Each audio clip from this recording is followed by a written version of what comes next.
produk yang kita jual yaitu cermin, figura, dan lukisan juga. Wah, keren banget sih Kak. Oh iya Kak, sebelumnya nih aku mau tanya, kesibukan Kakak saat ini apa aja sih Kak? Kalau untuk kesibukan, kebetulan saya juga masih kuliah semester 3 dan mengurusi CFU. Keren banget nih, teman-teman, masih muda, udah kuliah sambil bekerja. Oh iya Kak, kalau boleh tahu nih, Kakak kan kuliah ya semester 3. Prodi apa sih Kak kalau boleh tahu? Kebetulan saya prodi manajemen. Oke, siap. Keren banget nih. Nah, aku mau tanya nih Kak, gimana cara Kakak bagi waktu antara kuliah dengan bekerja? Padahal kan kalau misalnya kuliah kan kita nggak selamanya kuliah kan Kak, kayak misalnya saya tugas juga, terus kita praktikum dalam praktik juga. Nah, itu gimana Kak dia bagi waktunya? Tentunya saya nggak mungkin bekerja secara sendiri, saya juga mempunyai pegawai. Yang tentunya misalnya saya itu juga kesibukannya dalam bidang online, yaitu saya memasarkan cermin, figura, dan lukisan. Jadi kalau misalnya dipertanyakan saya membagi waktu, yaitu efektif aja. Misalnya pagi sampai sore itu saya kuliah, nah malamnya saya akan ngurusin cermin, saya memantau ke toko saya, kemudian saya mereka seperti itu. Apa dari seperti itu tidak melibatkan Kakak? Kalau misalnya mau jadi sukses memang harus bekerja keras dulu Kak. Oh iya, wah tepuk tangan nih semuanya. Oke, bener-bener nih guys, jadi panutan nih ya Kak Dea buat semuanya. Oke, sebelumnya ini kalau boleh tahu Kak Dea rumahnya di mana sih? Saya rumahnya di Sagan dekat Galeria Mall, dekat juga sama toko saya yang ada di perempatan UGS. Oh, dan lalu kuliah Kakak di? Kuliah saya di Universitas PGRI Yogyakarta. Berarti ngelanjut ya Kak Dea? Apa nggak capek Kak? Gak apa-apa, yang penting sukses. Yang penting sukses ya. Oke, siap, keren banget nih semangatnya Kak Dea, mantap. Oke guys, langsung saja kita masuk ke inti podcast pada kali ini, yaitu kita akan berbincang santai dengan Kak Dea mengenai usahanya. Jadi bisa dimulai sama Mas Zaki. Kak Dea ini pendapat Kak Dea tentang makna dari seorang pemimpin dalam usaha itu apa? Tentunya kalau kita dalam usaha pasti kita membutuhkan pemimpin. Pemimpin itu juga tidak boleh yang semena-mena. Dalam arti pemimpin itu membimbing seseorang untuk mencapai tujuan seperti itu. Menurut Kakak, apa model pemimpin yang dominan dilakukan dalam usaha ini? Kalau saya sendiri modelnya yaitu demokratis. Yaitu saya juga tidak sendiri dalam mengambil keputusan.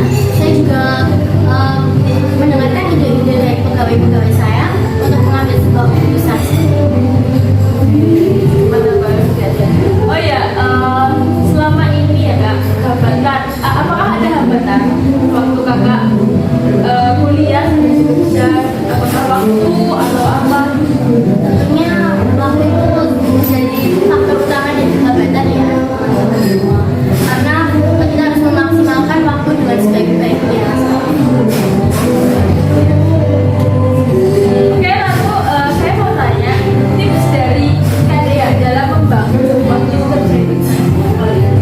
Tentunya yang namanya komunikasi dalam tim kerja itu sangat efektif sekali ya, teman-teman, sangat penting bagi kita semua. Karena kalau nggak ada komunikasi semuanya akan bubar. Terus saya juga melibatkan karyawan saya untuk mengambil sebuah ide-ide. Saya juga sebagai pemimpin itu tidak semena-mena melakukan beberapa hal, tidak membeda-bedakan karyawan juga, semuanya disamaratakan. Baik Kak. Kalau misalnya nih Kak, pemimpin Kakak ada yang membuat kesalahan gitu, gimana sikap Kak Dea buat ngatasin itu karyawannya? Karyawannya yang membuat masalah Iya, ya Kak. Kalau saya biasanya saya panggil, kemudian saya dudukkan dan saya tanya masalahnya apa, kemudian diselesaikan ketika itu juga. Karena kalau kita ada masalah antar pekerja, pasti dalam kita bekerja itu tidak nyaman Kak. Seperti itu, makanya saya dudukkan semuanya dudukkan, kemudian saya tanya masalahnya apa dan diselesaikan ketika itu juga. Seperti itu. Oke, baik Kak Dea. Oke.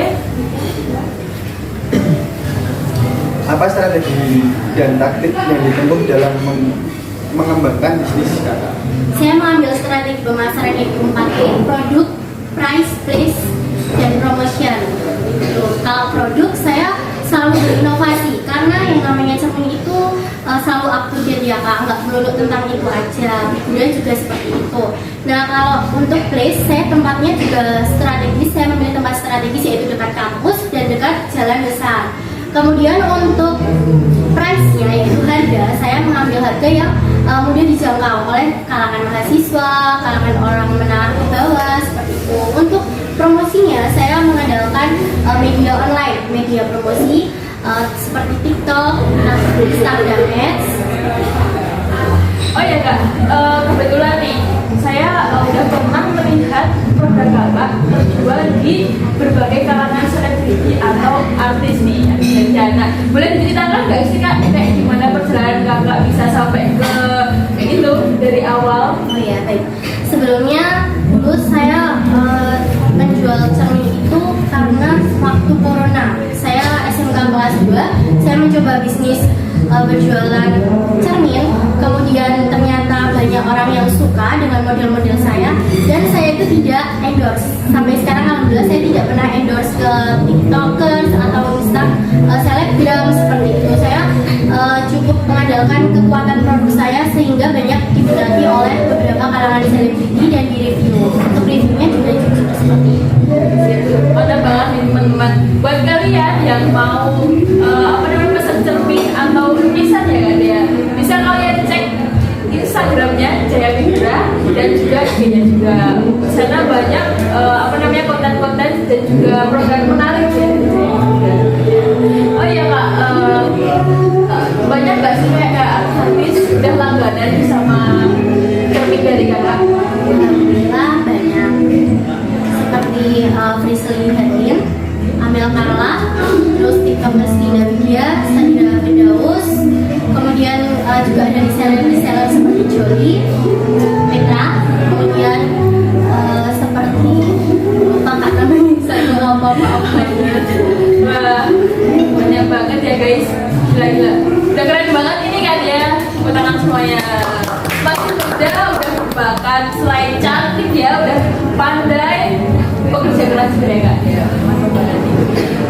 Oke teman-teman, dari teman-teman di sini ada pertanyaan nggak buat kak dia?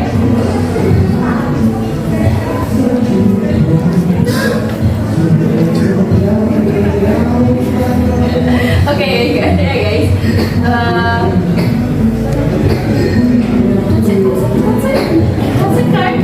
Sunanggung batu. Kasih apa? Iya, menurut kakak nih apa cara iya, menurut kakak nih cara kakak mengatasi persaingan yang ada di sekitar situ gimana? Cara mengatasi persaingan tentunya produk itu susah untuk ditiru seseorang.